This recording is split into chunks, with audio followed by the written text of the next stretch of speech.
You probably heard that, and we are recording this. So I just wanted to let everyone know. I am unable to get to some things. Okay, well, I am going to go ahead and get us started. I'm not able to pull up my notes right now, so Mary, jump in if there's anything that I am forgetting. But we wanted to thank everyone for coming this morning. We had a lot of people be in touch with the Chamber of Commerce and ask us what the supply is and how people apply as employees, what employers can do for their employees as well to help them acquire housing in this area. So we thought it was important to bring a conversation to light. We have several different people that are joining us today. And Mary, if you could go over those names before I introduce Stephen, that would be great because I'm unable to access what was sent. We have Stephen Sotomayor, the housing administrator from the City of Healdsburg. We have Bonnie Maddox, the Assistant Director of Property Management from Burbank Housing, and Amanda Hernandez, the Associate Director of Social Economic Impacts at Corazón, Healdsburg. So we really appreciate everyone that's attending and appreciate your time in helping us provide ideas and opportunities for our local employers.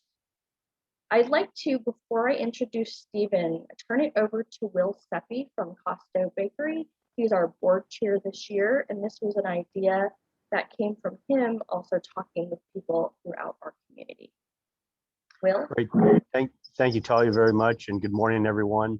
On behalf of the Chamber Board, I want to thank the City of Healdsburg and their partnership and the other organizations here this morning to share with us opportunities that are coming in the pipeline for us to learn about things that are happening here in our community that will be beneficial to housing employees and housing, getting people housed here in Healdsburg. So again, it's been a paramount thing for myself and my company for over many, many years. And I also want to acknowledge the City of Healdsburg for all that they've done over the decades to provide and remain committed to providing housing, affordable housing stock for the community. So I'm gonna keep it brief. I'm gonna turn it back over to Talia and Mary, and I appreciate everyone tuning in and look forward to learning with everyone as well. And I think as Talia mentioned, we are recording this, so hope to have this resource available that can be circulated later on so others can continue to learn what's happening here as well. And again, thanks to the City of Healdsburg for their partnership on this. Thank you very much, Will. We greatly appreciate that. And again, welcome everybody. Quickly before we get started, I did want to make sure everyone knew that our city manager, Jeff Kay, is attending today. And we welcome him as well as Mayor Evelyn Mitchell, Council members Ariel Kelly, Vice Mayor Ozzie Jimenez. And I don't know, did anyone else hop on that I missed from the city? Okay, great. I am going to get us started. I know there's a lot of questions and a lot of people out there are curious on what is available, what the process is like. So I'm going to go ahead and turn it over to Stephen Sotomayor. Thank you so much for joining us, Stephen. We look forward to all the knowledge that you're bringing us today. Thank you. Thank you for the introduction. I really appreciate it. I'm Stephen Sotomayor, the housing administrator for the City of Healdsburg. I've been with the city about 3 years, and I'm going to go ahead and share my screen. I do have a presentation that goes along with this.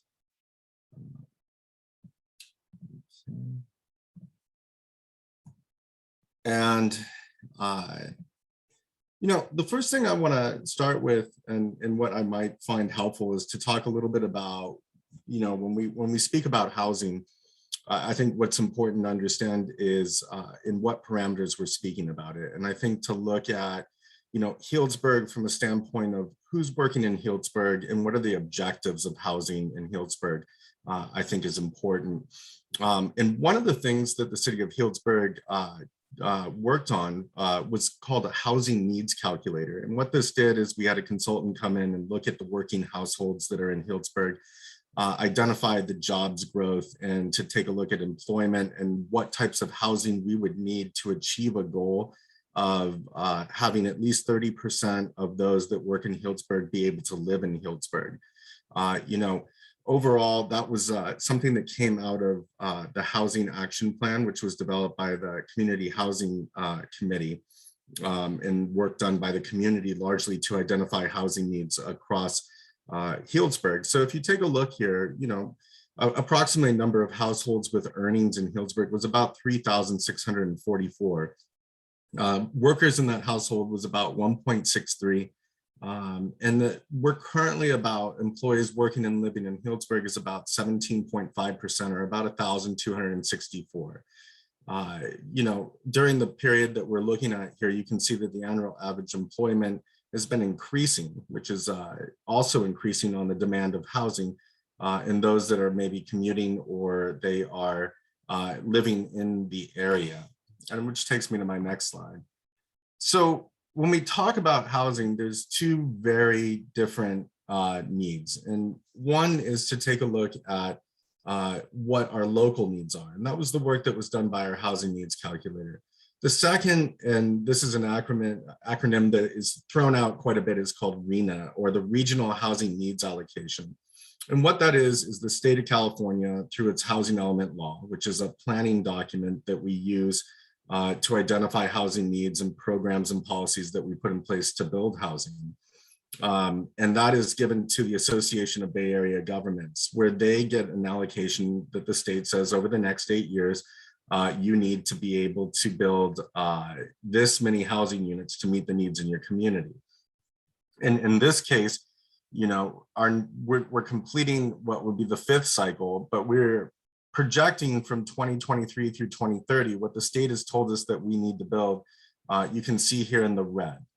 And I put that in comparison to what our own assessment through the housing needs calculator stated what we should build in order to have our workforce be at 30% being able to live in Healdsburg. So if you take a look, there is some similarity to these numbers.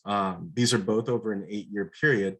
But where you really kind of start to see that there's a higher need is in this above moderate, which may be a product of the fact that we have a growth management ordinance and that we have limited ability to build new housing units that are considered to be market rate, although there is no restriction on the amount of units that can be built that are affordable.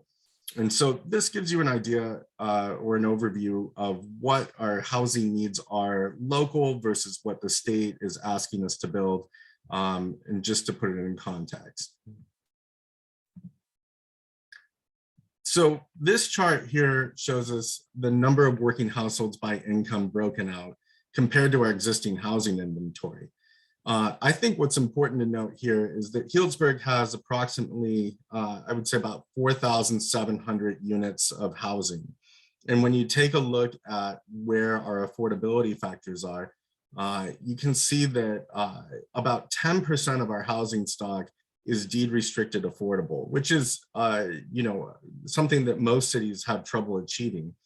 But then when you compare and you look at where the needs are, you start to realize that there's a high need for additional housing units across extremely low and very low, which are some of the most difficult to put into place. And there also is a high need for moderate housing, which is relatively short compared to what you would see for market rate. And one thing that I would mention here is that when we talk about moderate rate housing, some of those could be market rate housing units, but for the purposes of these slides here, those are moderate units that are deed restricted and for that specific purpose. So you would have to have the income to achieve that. So now that we talked a little bit about, you know, what our housing stock is and what, forgive me, what our needs are, we talk a little bit about what incomes that are falling into these categories. And for the, you know, for the audience today, one thing that I thought was important was to break this out into hourly wages so that you get an idea of, you know, if you're a business owner, what income categories your employees would fall into.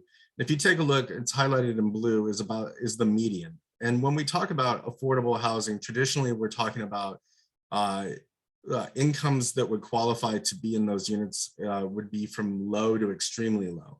And so this will give you a general overview of what incomes could qualify for affordable housing and which incomes are considered above moderate. And then, of course, we've worked extensively on creating moderate or the missing middle units through various projects. And you can see the incomes as they relate to family size. So further breaking that down, I think a chart here that is helpful maybe to take a look at is some examples. And what I did here is pull from the housing needs calculator to talk a little bit about what demographics are generally of the highest need. And so if you take a look, there's an example here, a family of 4 with 2 working adults at about a minimum wage rate, which would be about $58,000 a year or $14 per adult.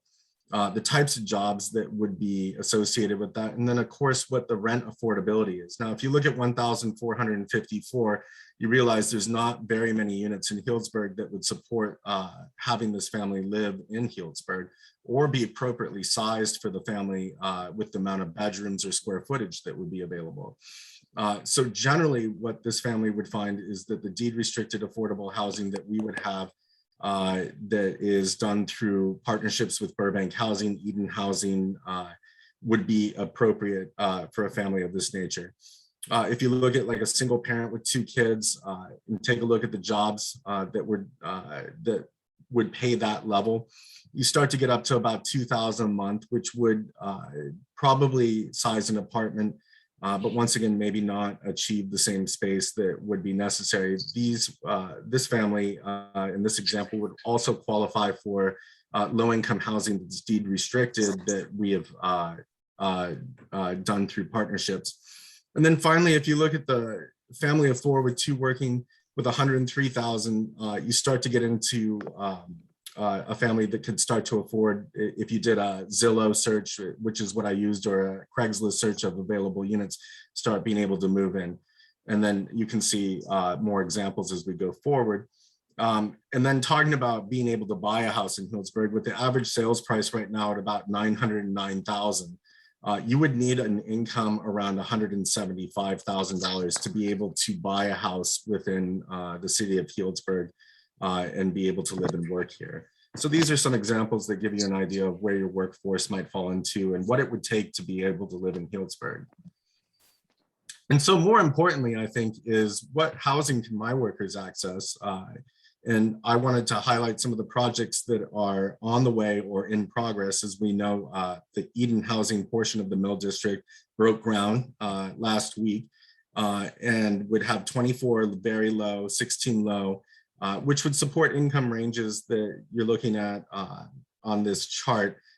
These are based off of a single adult all the way to a family of 4 that would be able to afford. You see that there's middle units in there as well that will be coming online later down the road. So those would also allow for a higher income range as well. The North Village, which is currently in progress, and these would be the units that would be available. We would estimate that they would probably come online around 2023 or 2024 and be available as well. And then Saggio Hills, which is part of the Montage Healdsburg development, was the inclusionary, which included land and Freeburg development will be developing. We'll also have 8 extremely low, 94 low, but also a 10 for sale unit program that will be for middle income to be able to purchase a home within there. And then 155 Dry Creek, which is the site right behind Big John's, is also under contract with Burbank Housing. We anticipate that lease up would be around 2024. That will bring a mixture of units as well. Now, how do we access this type of housing? I think that, one aspect that we put into our development agreements is that we have a local preference. Largely what that means is that we ask developers to market first towards those that live in Healdsburg, then those that are within the surrounding area. On this slide is an example of what we put into a development agreement for those that are developing affordable housing units. But the most important thing, and I think Burbank Housing and others will talk about application process and waiting lists. But most important thing, I think, is to be in touch with these different types of projects to get your employees, if you want them to be housed, on the interest list and ready to go, because we do make considerations for locals to be marketed to first. The only challenge being is that fair housing laws do not allow us to restrict units specifically to those that live in Healdsburg. However, we highly encourage developers to first try to attempt to put residents into these units. And with that, I'll conclude my presentation. I hope it was helpful. I'm trying to be mindful of time, and I'm happy to answer any questions. Okay, let's open it up for a few questions. And if you want to raise your hand at the bottom of the screen or type it into the chat, we'll make sure and get those answered.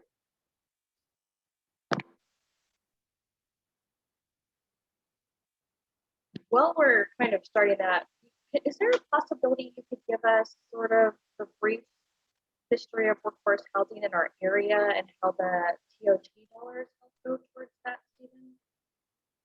Sure. So Measure S was a measure that was put in place, and it's a primary funding source for affordable housing. Measure S is 2% of our transit occupancy tax revenue that comes from hotel stays. And that's largely what we use to develop affordable housing as a funding source. In addition to that, what we've been successful in being able to do is when large developments come in, such as the Montage or Hotel Trio, is that we condition, how those are developed and what types of affordable housing. So the Montage dedicated land, Hotel Trio built the Citrine apartments.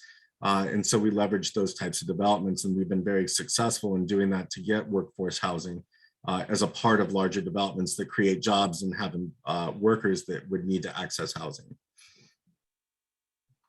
Okay, great. Thank you. Any questions in between this? We may have a few more, but we want to give the audience opportunity. So we do see a couple of hands raised, Evelyn and then Will. Great. So Evelyn, if you'll unmute yourself. Thank you for that reminder. It's been a couple of months since we've been on these Zoom meetings. So yeah, I just had a couple of questions. You talked about the middle income for sale, the Measure S housing, I think of the 121 to 160. Will those be deed restricted? Yeah, those are required to be deed restricted.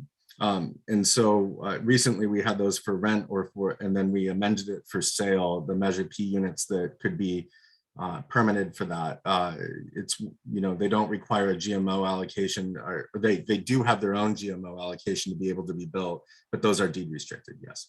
Okay, great. And then so you talk about the local preference where they market to Healdsburg people first. How does that sort of play into the wait list that I understand are pretty long already for the affordable? Well, wait list, and I think perhaps from Burbank Housing, would be a good person to chime in on this, but I see Bonnie. Yeah. You want me to jump? Yes, please. I think that would be appropriate to answer that. Citrine's a really good example of how we did it. What we did is we heavily marketed to employers and through Corazón and through different groups in Healdsburg. And we were able to, when we did the lottery for that one, because we had, I want to say 300 or 400 applications, we did a lottery and we lotteried anybody with a work or home address first, and then the others went on the list. And honestly, with that property, it was kind of curious. We only had a handful of not Healdsburg people. It was kind of curious when we'd done a similar thing years ago at Canyon Run. But when we're renting up, we're able to do that. After that, everybody goes time, date, order onto that wait list. And it has still, I know one of the previous manager at Citrine is in contact with the current one. She said it's still primarily Healdsburg residents living in there. But we're able to do that. Healdsburg is a nice little area to have those wait lists. The wait lists can get really long, but we've kind of stopped taking applications when we get to a point where it's a little unmanageable and it's hard to know how many years it could be. We don't want people thinking, oh my gosh, I have to wait years and years. We don't give them that in the beginning. We make a handleable list. They're updated very frequently so that we have active people. We always have a list of people very actively. The only one we struggle with, quite honestly, and I love being able to offer it here, is Harvest Grove is a USDA farm labor property. Only one person in the household must be legally working in the United States in qualified farm labor. And she struggles to get applicants. Everybody else, doesn't matter what their status is on that application, but that one person has to be in farm labor and working legally in the United States. That's a property that I'm going to keep pushing harder. We're going to market that like crazy. We've got the housing available and we can't find the applicants. And where is that property? I'm sorry. It's on Grant, West Grant. The street is parallel to the street where the post office is. So if you went up Grant at the top of the little hill, you would go down, drop into a cul-de-sac. So it's between the freeway and Grove Street. And then just north of the post office is best I can, I want to say 293 West Grant is the address. Great. And I know it's right where that is. almost Thank 20 you. years. Yeah, it's a 20-year-old property. The manager's been there about 16, 17 years, very well acquainted with her property. So if I heard that, Bonnie, you were saying that at the ramp up, there's a concerted effort to go out towards employers, but once the wait list has hit a certain maximum point, that you're going by time. yeah, it's time date once we get past that point. The other thing I was going to point out is I heard that I thought we keep interest lists way in advance. So I will check today to make sure that the 155 Dry Creek interest list has been created, and people can just call into our front desk and get on wait lists or interest lists for any property that's in development. But I'll double check today and make sure that one is opened up and that our front desk is ready. Excellent. Let's go to Will, and then we'll take any more questions and then move it on to the next two organizations. Great. Just a couple quick questions, and they might be fielded by a few different people who are on the call, but one concerning occupancy. I just want to confirm of the existing inventory that we have, or is that running at or near 100%? I just want to confirm that. And then on that note too, what is turnover like with existing inventory? So that's part one. Second thing I have is with the new housing coming on, Stephen, that you outlined, is that all being done with maximum density as far as the number of units that are available to be built? And then the third item that I have, over the years, I've had employees, and I've heard this from other employers as well, come to me and refuse to take a pay increase because they were afraid or concerned about losing their housing. So those are my three areas. If they can be addressed, I'd appreciate it. So happy to answer those. In occupancy, so what I default to for occupancy is I'm using the Bay Area census that was done and using those numbers right now. And what you're looking at is for occupancy is that occupied housing units is at about 95.9% in the city of Healdsburg as of those numbers. Now, you got to remember some of these census data points are a little bit older, so I do give that caveat. We're getting the new numbers here, hopefully soon through the American Community Survey, which will give us a better snapshot. As to talk about turnover, as of the last census, when we look at owner-occupied housing units, it's at about 57.6%. And so of those, the renter-occupied housing units is at about 42.4%. So when we talk about turnover, about 42.4% is what you could imagine that would be in the rental stock. So that would give you an idea of what that kind of turnover might look like. As for the development to the maximum density, absolutely. When we looked at 155 Dry Creek or Saggio Hills, we're even looking for density bonuses when we're developing those affordable housing. That gives us actually quite a bit of an advantage too when we're looking for funding, as it counts as a local jurisdiction allowance that is more favorable when applying for tax credits. So when we do develop affordable housing, we do try to achieve the maximum density or get a density bonus. I would say though that some of our densities are lower than what would be in other areas. So with the density bonus, we're getting towards, what we can support on the land at this point.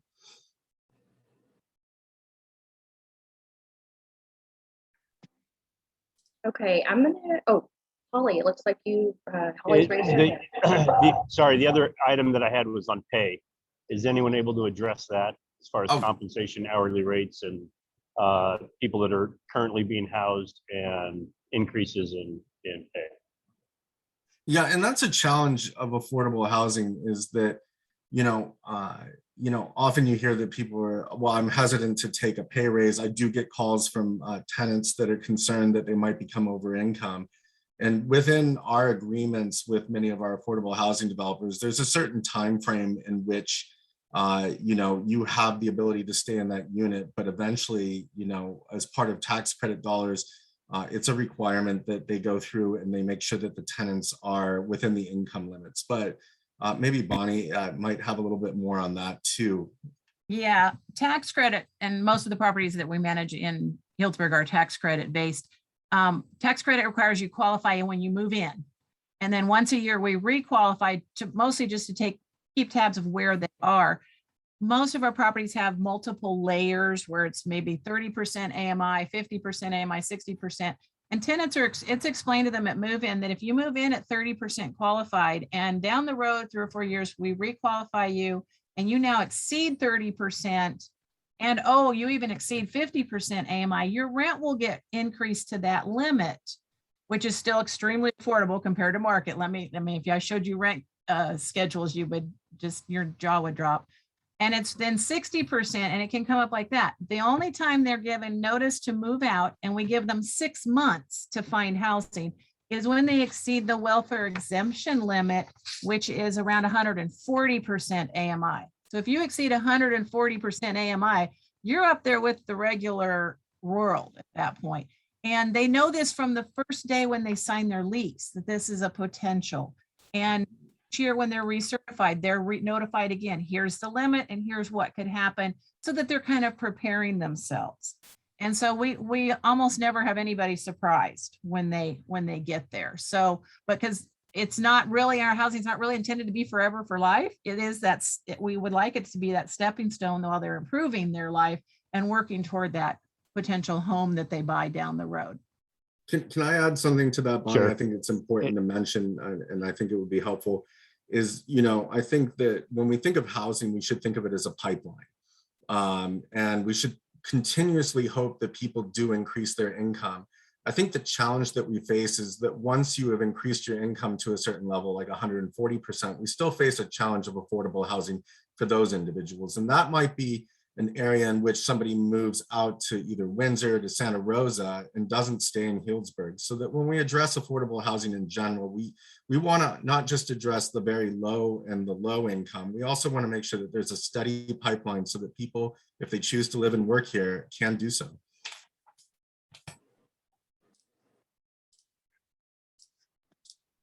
Okay, let's move on to Holly for the final question before we move on to Bonnie. Thank you, Talia. Yes, And thank you, Stephen, for all of this great data. I'm really excited to see those 40 for sale units in Saggio Hills and the Mill District. But I'm curious if these are going to be part of the using the housing land trust model, and whether or not because of that, it might end up excluding some of our families because of the requirement that all members of the family be U.S. citizens. We have families that we work with who are legal green card holders who are excluded from that process. And we're just wondering if that will apply for those units, and if there's another option moving forward. I appreciate the question, Holly, and I think that's a great question. I do want to make a statement that the Saggio Hills project is still under works, and what we're anticipating is 10 for sale units within that project. But obviously, land use restrictions, entitlements, we got to make sure that that all plays out. I can't speak directly to the housing land trust model. I mean, it is what we have been using to provide for sale products, and it provides a unique way to do it to ensure that nobody is paying more than 38% of their income, but can still get appreciation in their home based upon the CPI. However, I think that's something that's worth a valuable discussion with the Housing Land Trust as we move forward. And that is still a conversation that can be had because we're in the preliminary stages of Saggio Hills. But I think it's a very valid point.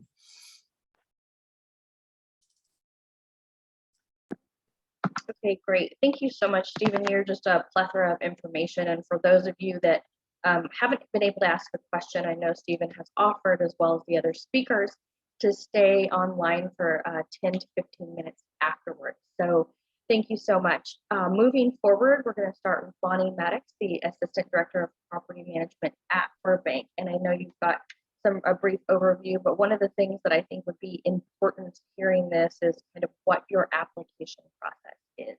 So I'm going to go ahead and turn it over. Okay. The first thing I would tell every employer is send your employees to our website, www.burbankhousing.org. There's a tab on it that says find a home. And at that point, it lists every property that has an open waiting list. The availability of finding something this week, this month, even this 6 months might be a little dicey because there's wait lists. There's just wait lists on all the properties. Right now, we're at a property count of 69 properties, just under 3,200 units. But they want to go onto that website and look at each property has a little tab. And it gives information about that property, about its location, the neighborhood, the sizes of units on the property, so that they match up with what their household is needing. It does not give income limitations because every property has a different matrix. So we suggest apply. If you think you're at all interested, have the family apply to that property. When the manager gets that application, they do a quick screening of the information. They ask on the application the composition of the household by name and age of the people, what their income sources are, because it gives us that snapshot of where will they fall income wise. And then the manager will shoot back an email immediately and say, hey, I got your application. And then within a week or so, they'll get a letter telling them which wait list they were able to put them on. And then it also advises them that you got to check in with us periodically. If you don't hear from us, they should hear from the manager at least once or twice a year when they update the list, but they need to check in.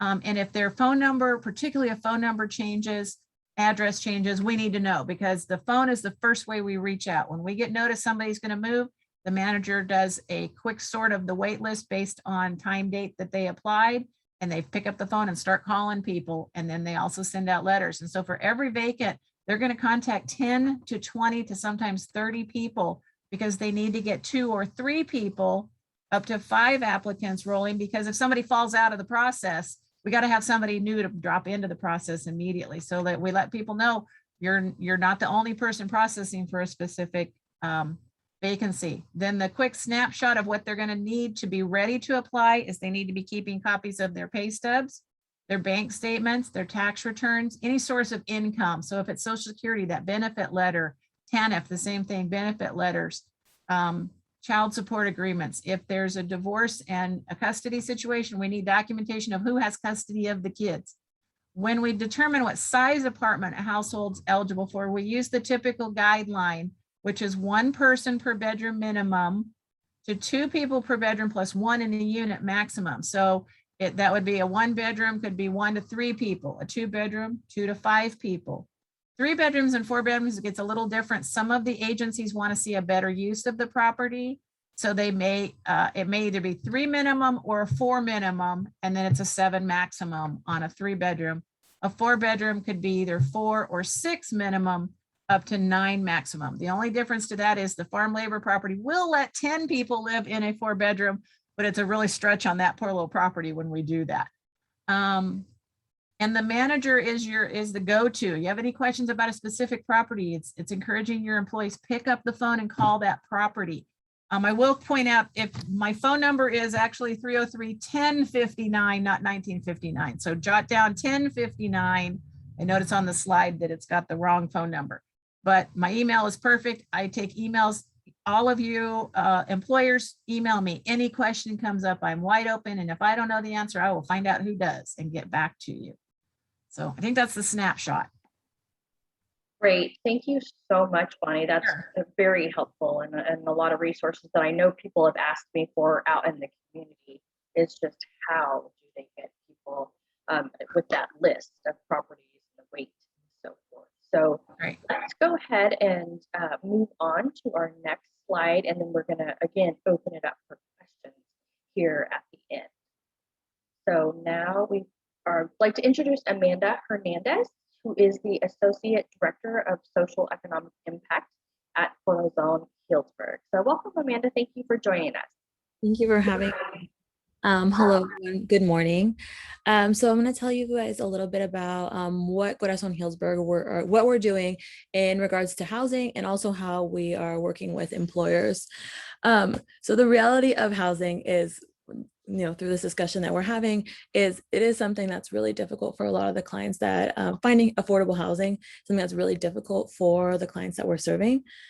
So some of the things that we're able to help with Corazón is helping, through the application process, helping our clients understand how to access low-income housing. We work very closely with Burbank Housing. It's great to have partners like that. We can call up Bonnie and ask her some questions, but really helping our community and our clients navigate the process, right? Of, if language access is a barrier, helping advocate for them and calling, potential landlords, or helping them sift through listings that might be available, as well as helping them through the application process. And really, one of our goals is to really coach the community on how to advocate for themselves, and with also knowing that here at Corazón, we're still here to support them. So that's really what we're doing in regards to housing. Most recently, we've seen a lot of families who are looking to move, and just the process and the lack of housing or lack of affordable housing is really difficult.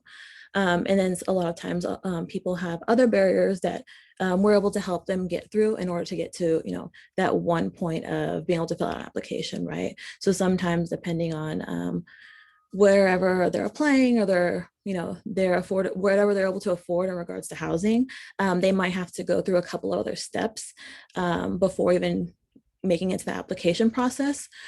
So our family advisors here are really here to help them through that, as well as ensuring through our Family Resource Center that other basic needs are met.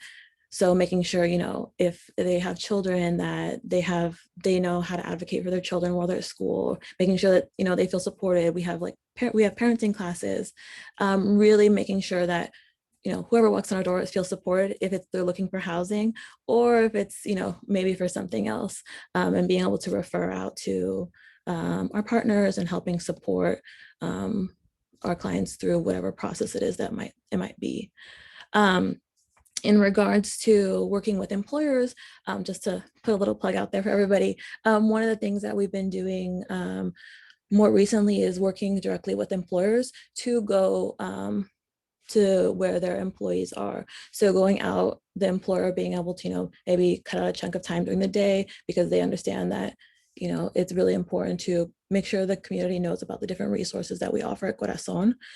So we've been able to go to different employers and do a presentation on all the services that we offer. So including talking about, if housing or employment, or the numerous topics that we're able to support with, but really going out to where the community is, and talking and letting them know about the services, how to access them, how to access the services in the process. Also, we've been talking to employers, and employers have let us know, hey, we think this would be maybe an important topic if we could, it's on one of our services that we offer, or maybe we have a workshop that we've been offering in general to the community, but to take it to the employer's employees while they're at work, to be able to offer that. So recently, working with one employer, we were able to go and offer our emergency preparedness courses. And so the staff who worked for the employer were at work and they were able to get paid, but they also got the education because we know our community needs to be prepared for emergencies. So we also partner with employers in doing that, and definitely open. We want to any employers who would be interested in working together, because we know we want to make sure that the community has access to whatever it is that they need, and making sure that their basic needs are met, and also going beyond that. How do we make sure that our community, one, feels included, but also has access if they want to continue growing in their career, or they want to, empower their community to really be more involved. So when we talk to our clients and do presentations like that, we talk about all the different things that we do and definitely go in more in depth. So if it's something that maybe, you know an employer that might be interested or you're interested, please let us know. We really want to be where the community is so we can continue supporting everyone. Okay, great, thank you. It's good to know that you all go out to employers as well. I know that a lot of people have, like I mentioned earlier, asked to even participate today, but they're all working and there is a shortage right now in workforce.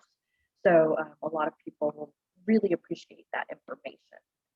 I'm going to go ahead and open it up now for all the speakers. If anyone has questions, please go ahead and raise your hand as before or type it into the chat. This is amazing that we have so much knowledge on one call. So I encourage you to ask anything that you would like at this time.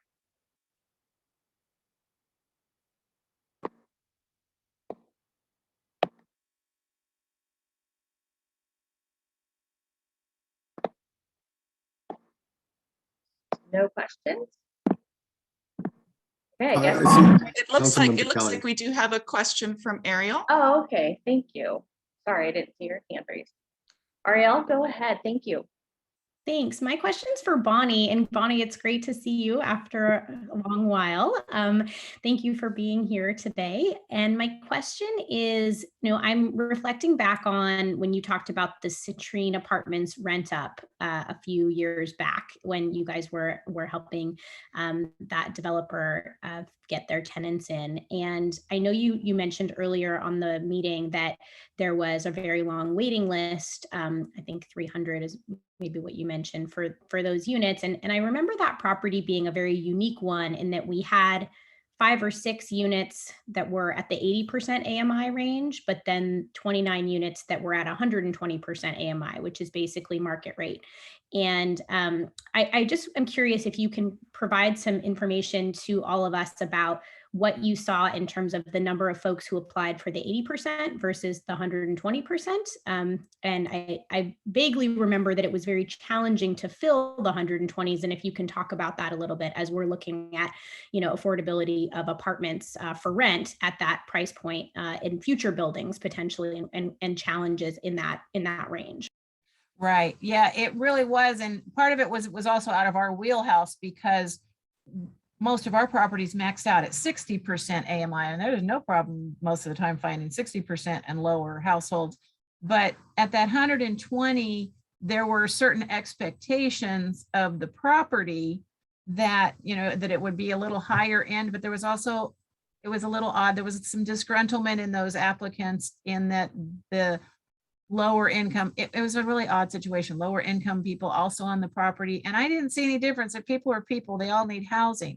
But it was a challenge to find, there's that gap between the about 100% AMI and 140 that there weren't a whole lot of applicants. And so we had trouble. And then above 140, we didn't have too much trouble. We had one guy that got nicknamed Tesla guy because he showed up on our manager 5 or 6 times and tried everything to talk her into renting to him, even though he had an income that was probably a 200% AMI.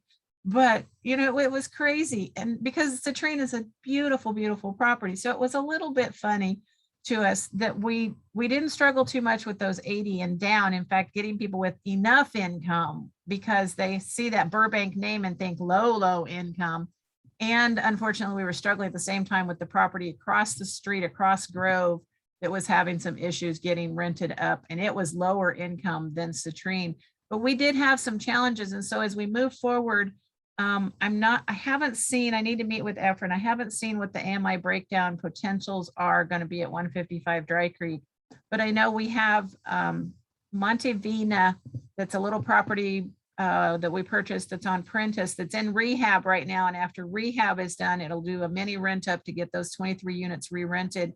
And it may have some 80% units with some income averaging being done on that property. And so those are a little bit higher. And that's what we're going to be marketing to the employers in Healdsburg to find those applicants. And so if, even now, if people want to put their name on interest list for that, we're thinking it's going to be about February or March of next year that we'll be doing that mini rent up. But yeah, these 120s are a little bit challenging. At least they were 3-4 years ago with Citrine. May not be now that we've had some experience with those higher incomes. We may be able to find the applicants that we weren't able to find at that time. Bonnie, if you could send that information to us, we'd be happy to redistribute. I was just going to ask you what typical channels both of you, including Corazón, go through, because often we hear about these things, but we have a great database of employers that would love the information. Right. Well, and I can send out what we typically call a pre-application packet that that employers can just keep on record and send out, because I can keep a list of who I send it to. I may send it to you and you keep a list for me, but if I can get it updated, once in a while we update them. We're trying to simplify it. We're going into some more efficient things where people can apply online even more directly than they can now. Now they can apply through our Burbank website, but we'll have a new thing called Rent Cafe, and they can apply and get more information there. But I'll distribute that information, send it to Talia, and then she can distribute it out. Okay, that would be great, because at the end of this also, we will be putting a link out there that has all sorts of resources, information, and this presentation. But right now it looks like Brian Summer has his hand up, so we're going to take a question from Brian. Hey, sorry, just had a couple of questions. First of all, thanks to everybody involved at the higher levels who have brought us kind of to this point where it does seem like we're going to have more inventory than we've had in the past. But just a quick question with that slide of housing needs versus availability, and it had the pluses next to it. Are those houses that we need to add on top of what's in the pipeline, or are those overages that once everything's built out, that we'll have a surplus, so to speak? That was my first question. And then as a follow-up to all the community speakers after, is there just a simple one-sheeter or flyer that would kind of make it super simple for an employee that might not be comfortable on the internet or through channels that are more comfortable for other people, to just get to the person that they can talk to or the information that they need quickly, to just understand, like, hey, I need an apartment and I can rent this one, or something along those lines. So two questions, one for my knowledge, and then the other one just on the practicability of being able to put someone in touch with the right person who needs a home. I can take the first question on the slide, Brian, and I appreciate that. The slide was intended to demonstrate the difference between what we calculated as our local need based upon having 30% of our workforce living in Healdsburg. And the second number was what the state has put out saying that we need to produce. So if it said plus, it would mean that our local need was more than what the state had told us that we needed to do. Got it. I don't know if I'm still on the microphone, but then I guess my next question would be, in that case then, is how do we stack up versus what's in the pipeline being produced and what will need? So where we currently stand is with our state numbers is we have exceeded our state numbers for the last 8-year cycle. So looking forward, the purpose of that slide was to take a look at what, we're mandated to produce versus what we need to produce. And I would say that the challenge is when we start looking at that, the 30% of our workforce is a local identification that came through the Housing Action Plan. But as far as production, obviously, we're not limited to the state numbers and what we need to produce, but obviously we need to continue to build units across Healdsburg in order to meet that demand.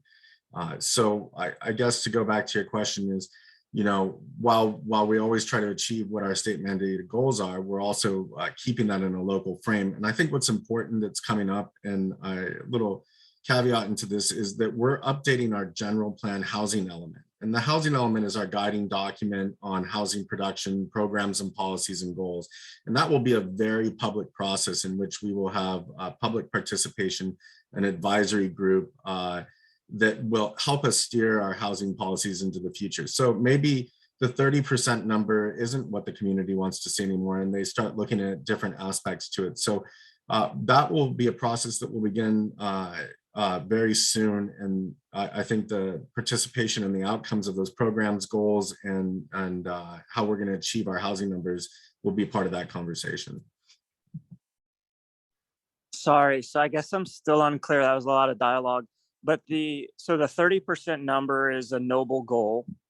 And you're saying basically that we're going to reevaluate whether that's the right number or not, whether that's a specific Healdsburg number or a regional number, and then make a game plan to achieve the new goal. Is that what I'm hearing correctly? And I mean, it never really answered the question of like, where do we stack up against the 30%? Are we over, are we under, are we even? Oh, so right about now, we're at about 17.5%, which was part of my presentation. So, you know, in order to achieve the difference between those two, it's not an apples to apples comparison, because the 8-year planning period that I put into the housing needs calculator was to show the need versus the RENA. So how do we stack up today? It's about 17.5%. Perfect, thanks. And I guess the last question then was the one sheeter, if there is one.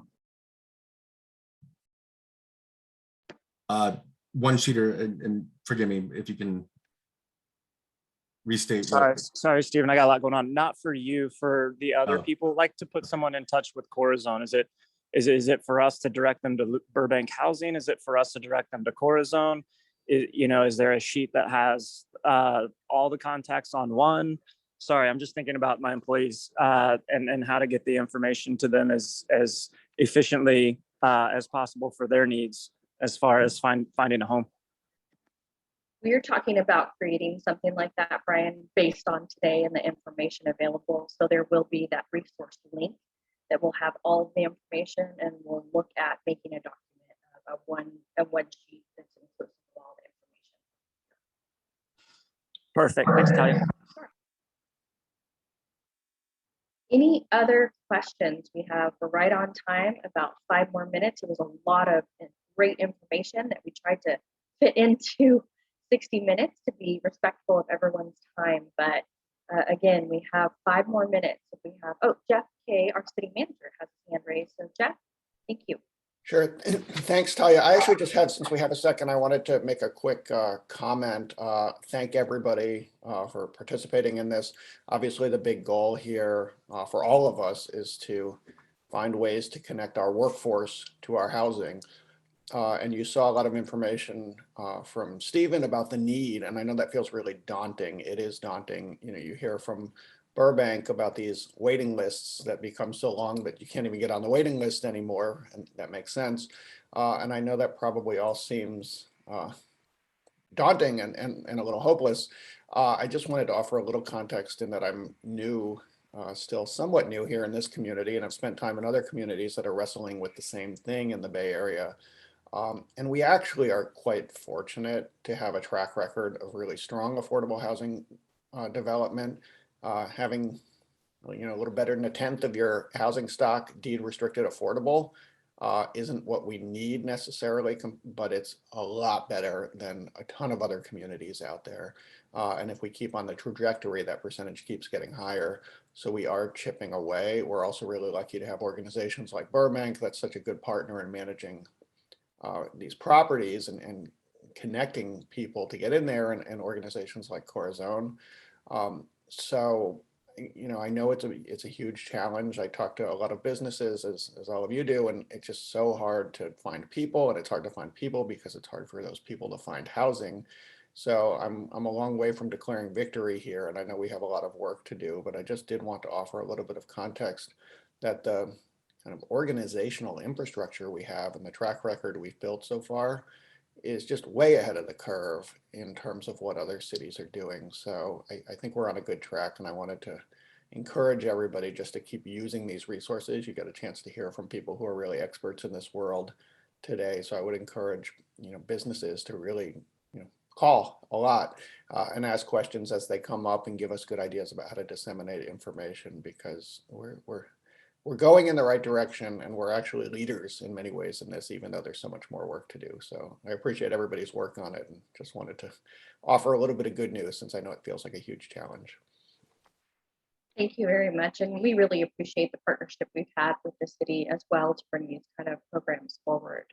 I'm going to move over to Councilmember Kelly. It looks like you have your hand up for a question. Thank you. Yeah, I just wanted to share some context around, the time frame that Stephen talked about of when apartments are coming available for employers who want to help their employees access these units. They really need to start many months before those rent ups begin, because as Bonnie mentioned, the requirements of having all of your bank statements, a child custody agreement, your tax returns, a lot of paperwork that a lot of low-income folks don't typically have readily available or didn't know they needed to apply. And so that process takes quite some time and it's somewhat burdensome.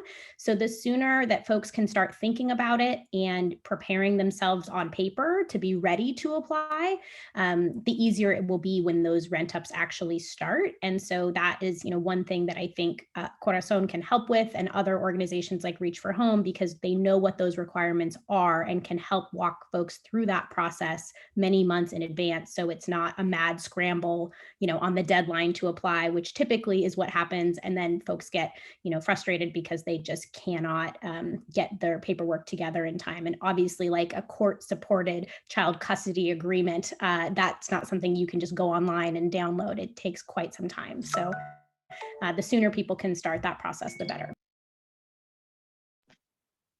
Great, thank you. Anyone else? We are right at 9:30. So if you'd like to raise your hand quickly, we can take one more. Otherwise, the speakers did offer to stay on if you're not good in terms of public speaking, you'd prefer to ask something quickly after. But all good? Okay, I'm not seeing anyone. So again, our final slide here has some resources on it. You can also email us at info@healdsburgchamber.com. But this is the link that we will be sending out and putting in our newsletter and other places. We'll gather the resources. I'm seeing in the side chat that many of you would like to see that one page. So we'll definitely try to get something together. And if you could share your social media and other resources, or excuse me, other platforms you may have, the information we have out today, that's always really, really helpful. Oh, it looks like Lori Mitchell has her hand raised. So if we want to take one last question, we'll do that. Hi, Lori Mitchell, Housing Director at Reach for Home. Thank you, everybody, for all your great information. Really, happy to be part of this whole collaboration. So just wanted to thanks Ariel for the shout out for us. So just to remind people that even though we're a homeless service agency, we have all kinds of interactions with any community member. We are sort of the 211 for, resources and referrals. People get our number and, call us for all.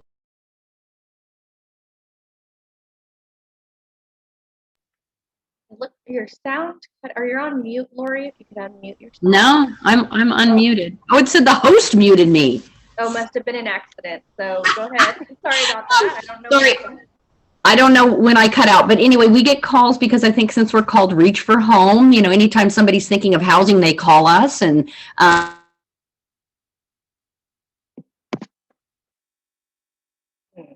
cutting out again, unfortunately, but we did put reachforhome.org up in the chat, and we'll have that on our resources page as well.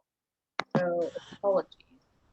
But it doesn't look like you're on mute, so I'm not sure whether disconnect happened. Oh, am I going in and out? Yeah, it was on and so off. Frustrating. I know. So maybe I'll move to a different part of my house. Can you hear me?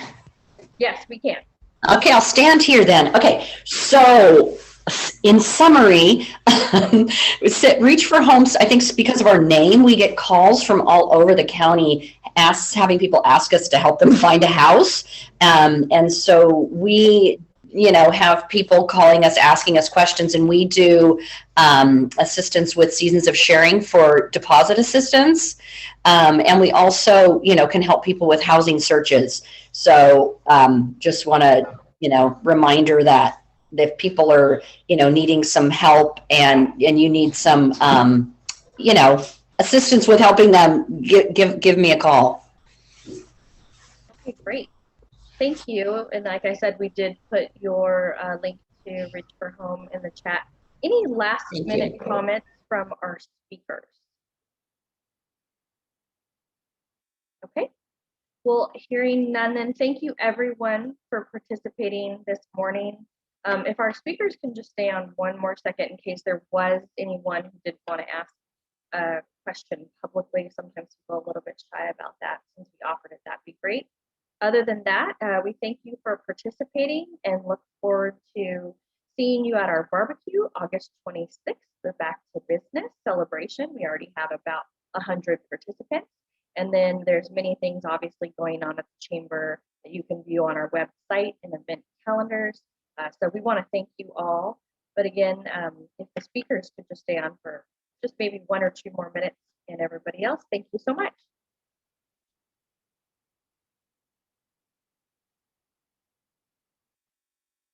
Okay, if anyone that's still on has a question, go ahead and raise their hand.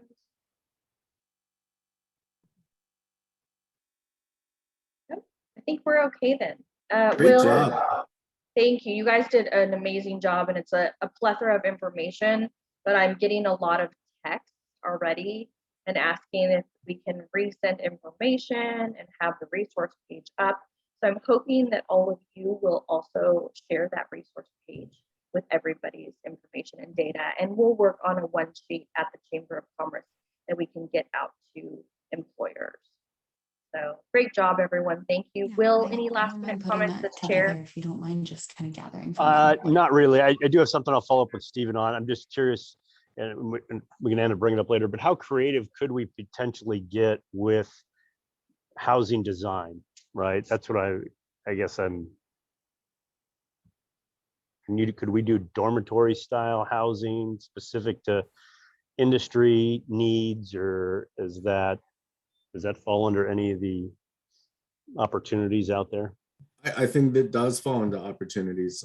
I think, you know, each zoning has its own specific nuances, but I think the answer to that is I'd love to explore those ideas and find ways to make it work if it meets the needs of workforce housing.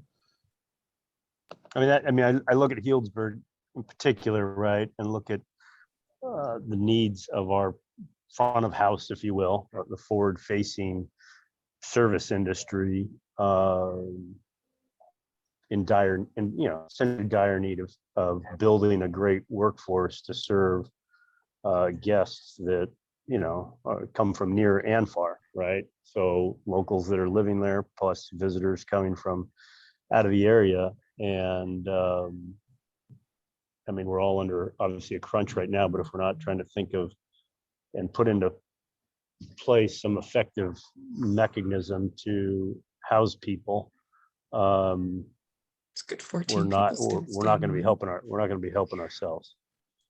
Sure. You know, one comment to that is that, you know, the more you get away from the traditional financing sources for affordable housing, you know, like tax credits and things that for every dollar you get a restriction on what you can do, the more the local funding that's used. And that's why we're fortunate to have Measure S. The more creative you can get, and the more that you can manage a program around the needs of the specific workers of your community. And so, you know, I think, you know, it would be valuable to have that conversation with employers that maybe want to find housing, maybe want to be a partner in that process. I think that there's a plethora of opportunities. I just, you know, one good thing that we do is we get tax credit projects, and Burbank has been a great partner in getting those, and they meet a very specific need. But when we want to get creative, it's more about those local dollars that give us that opportunity to do so. Sure. And I think, you know, listening to some of the comments too on the farm worker housing, and again, you'll probably know much more than me, but you know, there's a number of vineyard management companies or farmer, they've built that housing on their properties working with county and whatnot. So, and I know there's been a number of successful expansions in that over the not so distant past.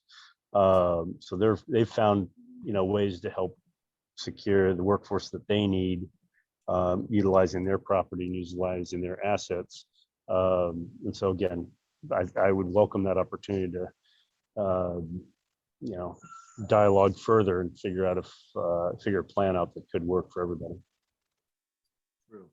And those are great examples of, you know, employers that are actually building housing on their land for farm workers, you know, and quite often, you know, the rents that come with that come at a loss, but the value that it brings is much more important. You know, I do want to mention that one thing that, you know, when we talked about some of the properties that Bonnie was mentioning was like Montevina, Piper, and University. Those were apartments that were already providing affordable housing in our community by nature of the landlords not raising the rents. And they were at risk of being converted into market units. And there's more units like that out there currently. One of the strategies that Burbank has partnered with the city is going in and acquiring these. But it's not a priority to the state right now. The state is all about new housing construction, and it's not so concerned about acquisition and rehab.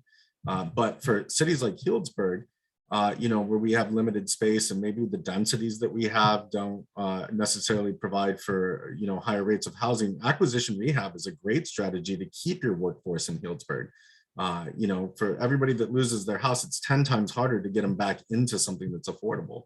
So, you know, that's something that we've been working on and we're successful with in getting 39 units preserved in the city. But that would be a great place for an employer to kind of jump in, because, you know, if there is an apartment building and we could forge a partnership, it makes it that much easier. Cities are not very good at going out and getting traditional loans and managing properties, and that's why we partner. But if we could partner with a business owner that said, I have a certain need for housing and these apartments are for sale city, what do you think? If we keep them affordable, well, that would be a great approach too. There are a couple of questions in the chat, and then Brian has his hand up. We still got about 14 people on. So it looks like you may have answered that one. Is there an anticipated general plan housing update timeframe? That's when September. Is that what you're saying? Yeah, we'll be asking for a consultant in September, Okay. and then we'll be putting out an application for the Housing Element Advisory Group within that same time frame. That will be that the council has already identified. So, you know, and largely it's public participation in every part of it, right?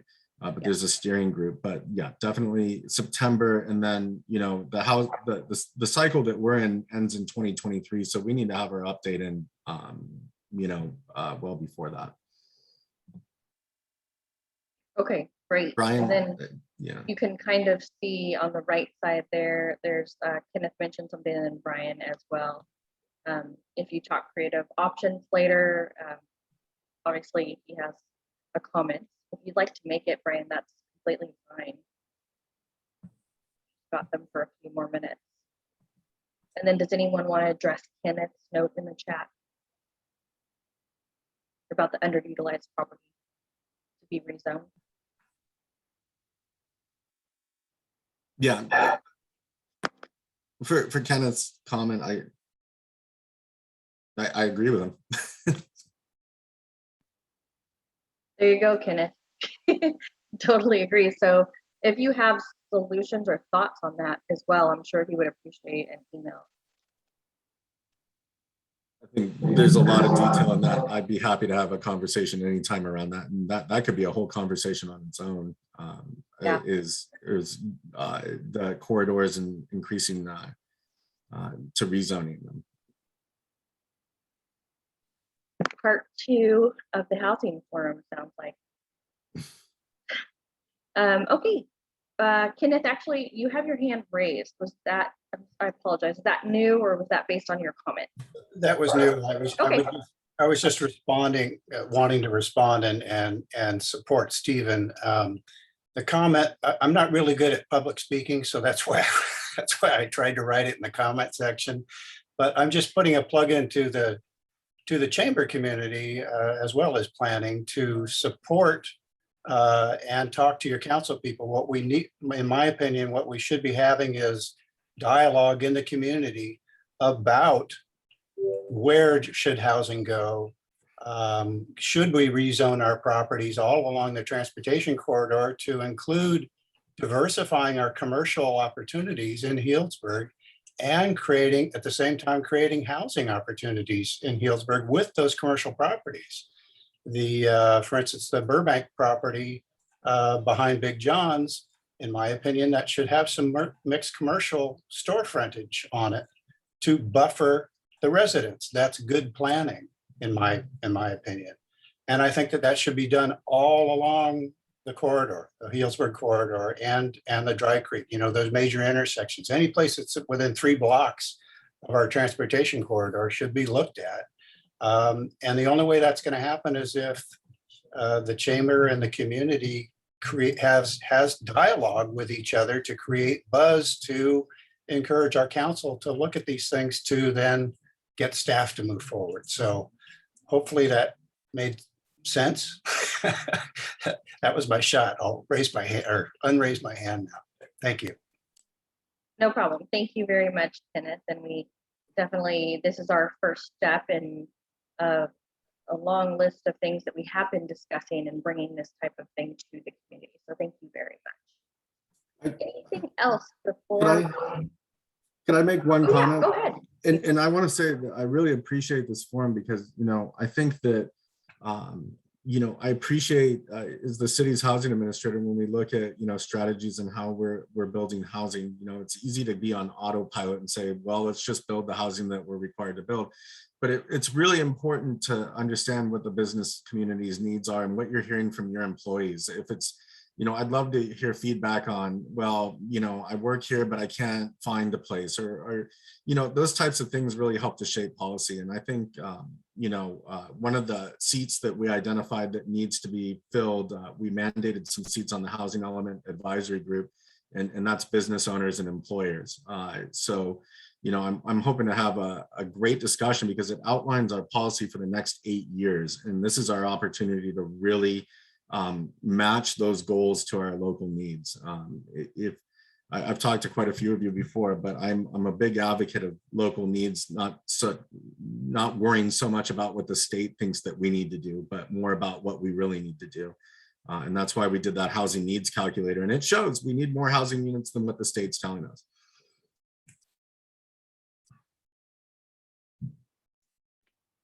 So thank you. Yes, thank you. Okay, if there are no other closing comments, again, we just want to thank everyone.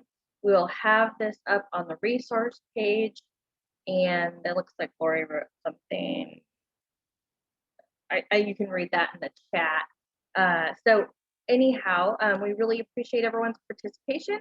We appreciate the city's partnership, and we look forward to talking with all of you next and for providing these types of informational forums so we can get them out to employers and both employees. A huge critical component, obviously, of what makes Healdsburg run in this community. So the Chamber thanks everyone for participating. Have a great day. Thank you. Thank you.